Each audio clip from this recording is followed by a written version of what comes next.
Hi everyone. Um, I'm Beth Fariella with Lotus Counseling and Coaching, and today I want to talk to you, just kind of do a little Manifestation 101 talk.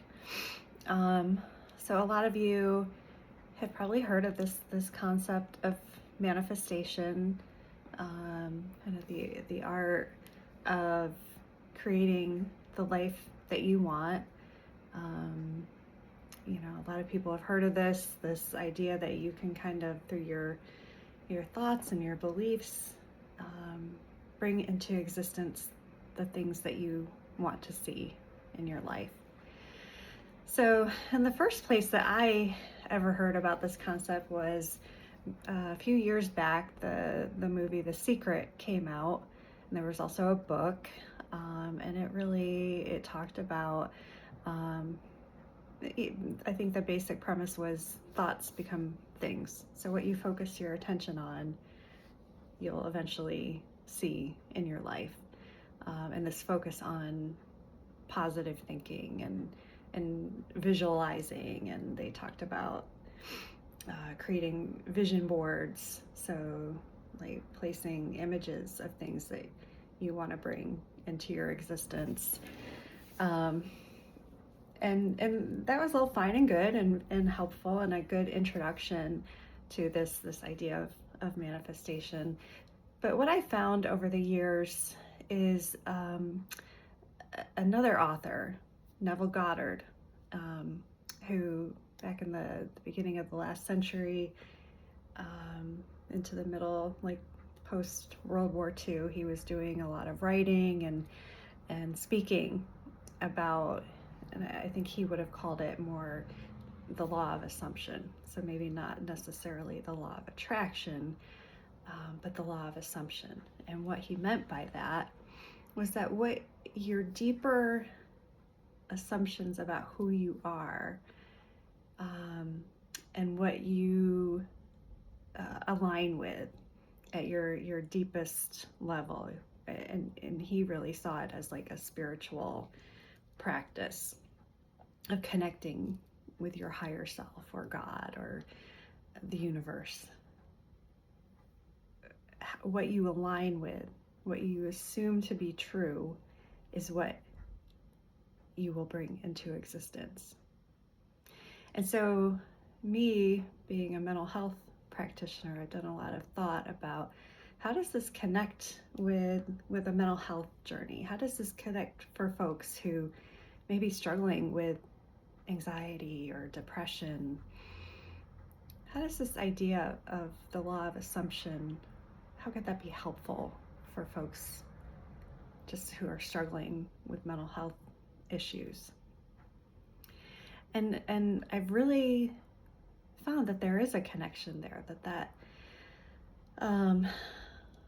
law of assumption, kind of those deeper beliefs that we have about ourselves, really color what we experience as far as our mental health goes. And a lot of things can affect those underlying beliefs, those underlying assumptions. So experiences that we've had in our lives, whether they've been maybe, a lot of us have had traumatic experiences, but just everyday experiences, family dynamics, things that we've gone through in our lives, they all teach us what is true. They teach us what we are assuming about life, what is true about ourselves, and what we can expect, and whether we feel deserving of good things coming into our experience. So, for example, let's say someone has grown up with maybe a parent who is very negative in their thinking, a parent who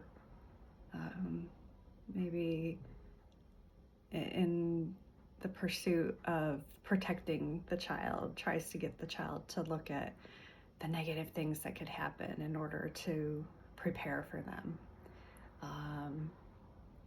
I find that a lot of people will say that they are being a realist as opposed to being pessimistic. They see themselves as being a realistic person and teaching their kids to prepare for all the negative things that can happen in life. But what that can teach a child is that you can't trust. You can't feel safe in life. There's danger lurking around every corner. And it kind of teaches kids to be in that state of anxiety. And when you're in that state of anxiety, your assumption a lot of times is negative things are going to happen, so I've got to be prepared. But according to Neville, when you're in that state, you're almost, you're creating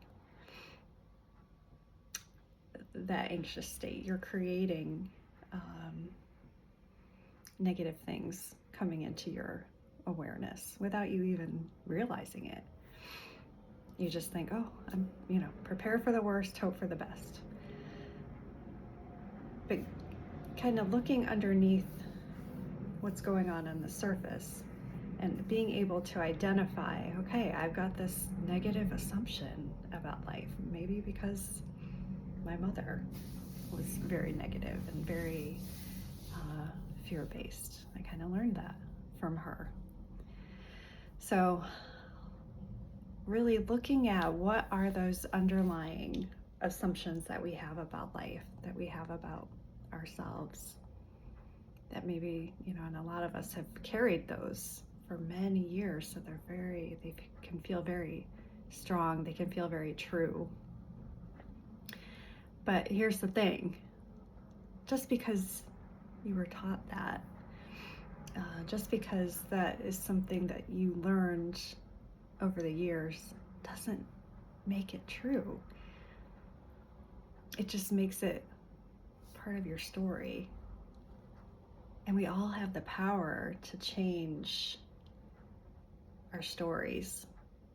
We have the power to change those assumptions. When we look under the surface and realize, wow, yeah, I have been carrying these negative assumptions. Okay, how can I look at that differently? How can I choose to live life from a place of faith, from a place of trusting my higher self, instead of a place of fear?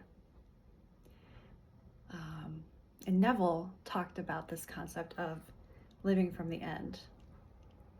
So once you've kind of identified what are these blocks, what are these negative assumptions you have about life or yourself, being able to imagine yourself maybe in the future when you're not carrying those assumptions, when you're expecting positive things, you have faith that positive things are coming into your awareness. So imagining yourself as that person and kind of looking back in your life, sort of remembering, so to speak, who you were in what seems to be this present moment, right here and right now, and allowing yourself to feel the feelings that you would have in that future place. So using your imagination to bring those more positive feelings into your awareness, those more positive thoughts. So living from the end, imagining yourself as that future self who's kind of overcome the negative assumptions and is now living the life that you've always imagined or that you've always hoped for. Now you're assuming that it's true, that it's here.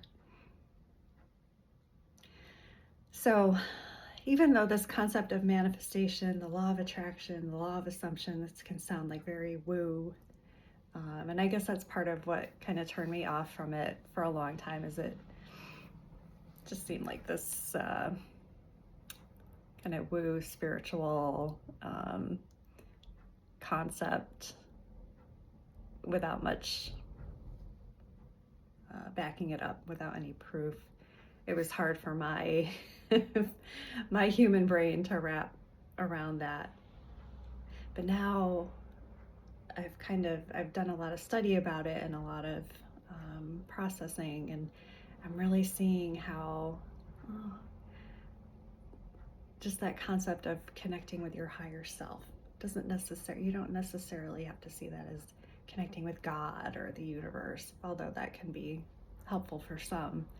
But connecting with your higher self that has the wisdom